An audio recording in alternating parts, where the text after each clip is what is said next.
When a man enters, he crosses a line that few ever name. It is the invisible border where his persona meets his shadow, and love begins only if he dares to remain there. Carl Jung once said that the greatest confrontations of life happen not in the world, but within the soul.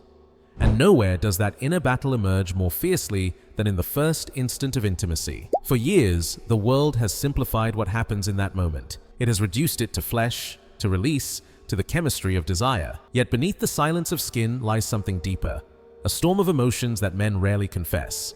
Not to their lovers, not to their friends, often not even to themselves. Behind the calm face of every man exists a labyrinth. In that quiet second before union, he stands at the doorway between the man he pretends to be and the man he truly is. His confidence, his fears, his unspoken memories, they all awaken together. Jung warned, until you make the unconscious conscious, it will direct your life, and you will call it fate. Nowhere is this more true than in intimacy, because in that moment, a man is not simply entering a woman, he is entering the mirror of his own psyche. Here, the archetypes rise: the lover, proud and passionate; the child trembling for comfort; the warrior, struggling to stay in control. Each one demands attention.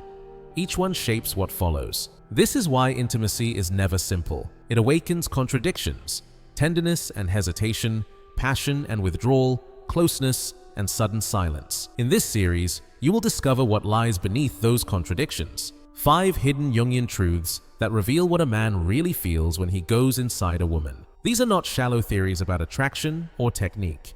They are windows into the unconscious. By the end, you will see intimacy not as a mystery to chase, but as a mirror that exposes who we truly are. Most people believe intimacy begins with the body. They see it as an act of touch, of pleasure, of desire fulfilled. But Jung understood something different. He saw intimacy as the moment when the unconscious reveals itself, when the masks we wear, our personas, begin to crack. The man enters not only a woman, but the deepest chamber of himself. It is here, in the silence between breath and heartbeat, that every hidden emotion rises. Pride, fear, longing, doubt, all of them competing for control. The world teaches men to appear composed, to be powerful, unshakable, always certain. But behind that image lives another truth, the truth that no one taught them how to carry vulnerability without shame. So, they hide it. They disguise it behind strength, behind performance, behind the illusion that control means safety. Yet the moment of intimacy strips that illusion bare. It is the mirror of truth. Every suppressed emotion returns, every forgotten insecurity reawakens. The persona that he shows to the world collides with his shadow, the dark mirror of everything he denies. This is why intimacy feels dangerous to a man, because here, his strength and his fragility are exposed together. And though he may not speak it, his heart whispers the question that shapes all connection: will I still be accepted when she sees what I hide? Women sense this tension even if they cannot name it. They see the confidence turn to silence. They feel the warmth become hesitation, and they often mistake that pause for indifference. But it is not indifference, it is the soul negotiating between pride and truth. To understand this is to see through the illusion. A man's distance after intimacy is rarely about desire fading. It is the shadow protecting itself. The fear of being seen fully. Jung once wrote that love is the process through which the soul becomes conscious of itself. That is what intimacy truly is, a psychic threshold where both man and woman are invited to confront what lives beneath the mask. And from that confrontation, the real story begins. Let us now step into the first hidden truth, the collision between power and vulnerability, and why every man who enters a woman also faces the most secret battle within himself. The first thing a man feels when he enters a woman is not dominance. It is contradiction. A sudden rush of power colliding with an equally deep wave of vulnerability. It is as if 2 ancient forces awaken inside him at once, the instinct to conquer and the fear of being seen. For a brief moment, he feels chosen, he feels worthy. Her trust, her openness, the warmth of her acceptance. It confirms his masculinity, crowns him as the giver of life. This touches something primal within him, something that whispers, "You are enough. You have been chosen." But beneath that power, something fragile stirs. A tremor of doubt, a fear that he might not satisfy what she truly seeks.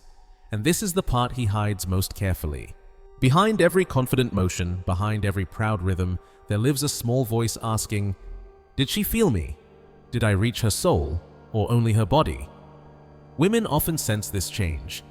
They see the strength that suddenly turns into silence, the closeness that turns into withdrawal. They wonder what went wrong, yet nothing went wrong. They are witnessing the man's inner war between power and fear. Carl Jung described this moment as the meeting between the persona and the shadow. The persona wears the mask of certainty, but the shadow carries the hidden fear of inadequacy. When these collide, the man stands naked before himself. Inside him, three archetypes awaken: the lover, proud to be desired; the child, trembling for comfort; and the warrior, desperate to keep control. Together, they create the paradox that defines the male soul in intimacy: strong and uncertain, tender and proud, craving both connection and escape. Some men hide this fear behind arrogance. They boast, they perform, they overcompensate. But arrogance is never strength. It is armor, an attempt to silence the whisper of doubt echoing within. Others, rarer men, allow themselves to soften. They look into her eyes longer. They breathe slower. They let the moment humble them. And in doing so, they open the door to true connection. This is why, after intimacy, a man may either hold you tighter or pull away. If his fear wins, he retreats to rebuild his mask.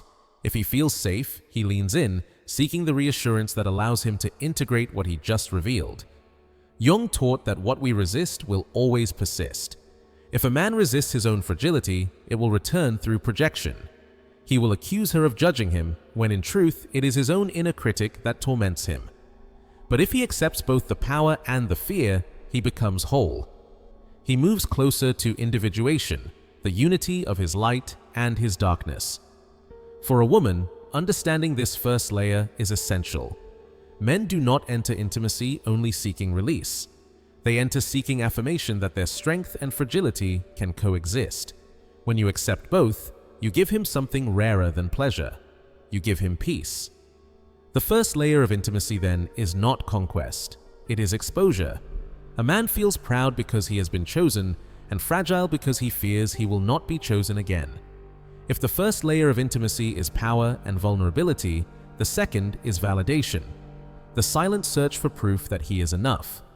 For many men, the act of entering a woman feels like confirmation.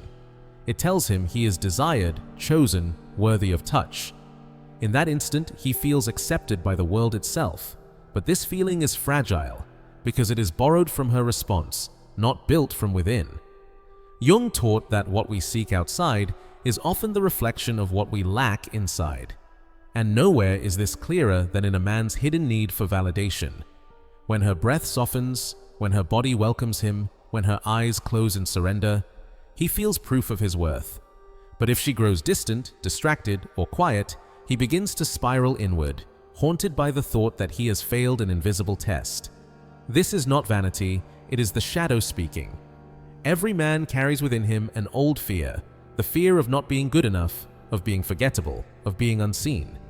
The world demands confidence from men, but rarely gives them acceptance. So they chase it in the only place they are allowed to feel, in the arms of a woman. Her pleasure becomes his mirror, her reaction becomes his reflection. But the danger is this: if his worth depends on her validation, he will chase forever. He will move from one woman to another, not to love, but to prove. Each encounter will quiet his doubt for a moment, before the silence brings it back louder than before. Jung warned that what remains unconscious will rule us as fate. Until a man faces his shadow of inadequacy, he will keep reenacting it, seeking women who can confirm what he cannot confirm for himself. For women, this truth can be painful to see. You may notice him watching your reactions, craving your sounds, your breath, your approval. You may feel pressure to perform, as if your presence must hold his self-worth together. But remember, you are not responsible for healing the wound in him. You can only recognize it. When validation becomes the goal, intimacy becomes a performance. When presence becomes the goal, intimacy becomes transformation. True connection begins when both partners stop performing for proof and start allowing themselves to be seen as they are. When a man accepts his own shadow, when he realizes that his worth is not measured by her reactions, but by his capacity to stay present, honest, and grounded, something powerful happens. He no longer seeks validation.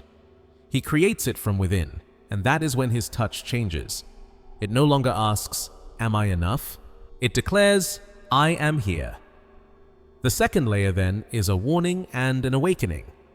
Validation is natural, but dependence on it is bondage.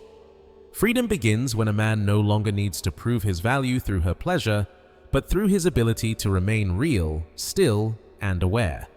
From the beginning of human history, men have been torn between two instincts: to wander and to return, to conquer the world and then to collapse into the arms of one woman.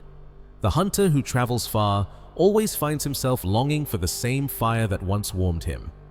Science explains this with chemicals: oxytocin, dopamine. They flood the body during intimacy, binding memory to sensation. They blur the line between desire and emotion, making the man believe he is still in control when he is already entangled. But Jung saw something deeper. He knew that intimacy is not only a biological exchange, but a symbolic merging of opposites, the union of masculine and feminine, of conscious and unconscious, of persona and shadow.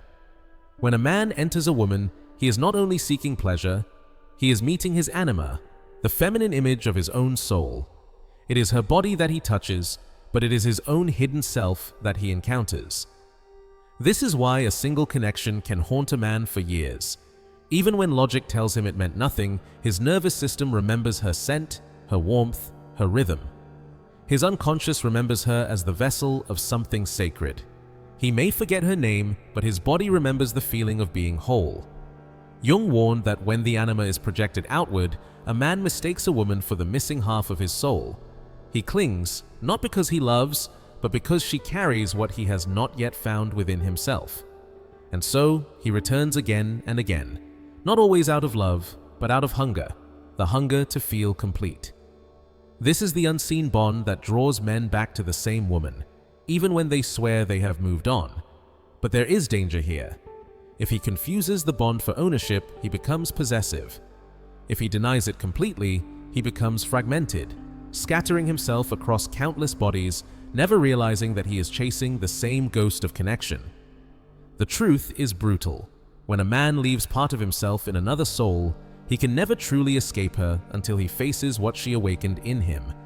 Until he meets his anima within, he remains haunted by her presence without. For women, this explains a mystery that often feels unsolvable. Why he returns even when logic says he should not. Why he cannot explain his longing, or why he seems torn between distance and devotion. He is not playing a game. He is caught in the gravitational pull of something ancient, the memory of his own incompleteness. The biological bond ties his body, the archetypal bond ties his soul, and both remind him of what Jung always taught, that every act of union is a rehearsal for wholeness. He is not just touching another, he is searching for himself. A man once said in therapy, "I told myself it was casual, but the moment I was with her, something broke open inside me. Afterward, I could not stop thinking, what if she forgets me? What if I was only another passing shadow in her life?" His confession reveals what most men never say aloud. Intimacy does not only awaken desire, it awakens fear. The fear of being ordinary, the fear of being forgotten, the fear of being seen and then left unseen again. Men like to believe they can keep intimacy light, as if the body could remain untouched by the soul. They say they can walk away, but Jung would remind them, the unconscious does not obey logic. Every union is psychic. Every touch leaves a mark. In the beginning, fear speaks louder than love. Fear whispers, "Did I satisfy her? Was I enough? Will she still want me when the moment fades?" Fear feeds comparison. Fear builds walls. Fear tells him to hide, but something else happens beneath that noise. Something older. The anima, the inner feminine, awakens within him. Through her, he feels what he spent years suppressing: tenderness, attachment, longing, devotion. The woman before him ceases to be just a partner. She becomes a mirror, a reflection of the feminine soul he carries but cannot control. This is why men who swear they want nothing serious often find themselves falling into it. They were never prepared to meet the part of themselves that intimacy reveals. And once it awakens, they oscillate between fear and love. One moment, they disappear into silence. The next, they hold tighter than ever before. It is not hypocrisy, it is inner chaos, the shadow battling the anima. One voice says, "Run before you lose control." The other whispers, "Stay, because you already have." Jung taught that love and fear are twins. Both arise from the same confrontation with truth. Fear exposes the wound. Love reveals the cure. But few men have the courage to stand in that space long enough to feel both. The man who denies love hardens. He turns every connection into a game of power and pride. He speaks of freedom, but deep down he is enslaved by what he refuses to feel. The man who admits love, even through fear, begins to heal. He learns that intimacy is not weakness, it is initiation. For women, this paradox explains much of what confuses you. When he pulls away after closeness, it is rarely because he feels nothing. It is because he feels too much. His heart has been opened and his mind is terrified of what entered. Fear tells him to run, love tells him to stay, and most men live their entire lives suspended between the two. But when a man finally accepts both, when he allows fear and love to coexist, he stops fighting himself. He begins the process Jung called individuation, where the soul becomes whole, and intimacy becomes not a test of masculinity, but a path to consciousness. For thousands of years, masculinity was defined by conquest, to dominate, to provide, to prove. A man's worth was measured in lineage, in victory, in the legacy of his name. Intimacy, back then, was duty. It was performance.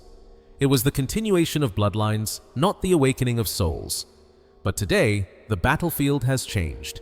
A man is no longer fighting tribes or beasts. He is fighting his own reflection. His worth is no longer proven by strength alone, but by the way he is seen. Jung believed that intimacy is one of the most revealing mirrors of identity, because in that space, the mask cracks. The persona, the image he shows the world, collides with the question, who am I when I am seen completely? A man may enter intimacy believing he is confident, capable, unshakable. Yet afterward, something quiet happens. Doubt enters.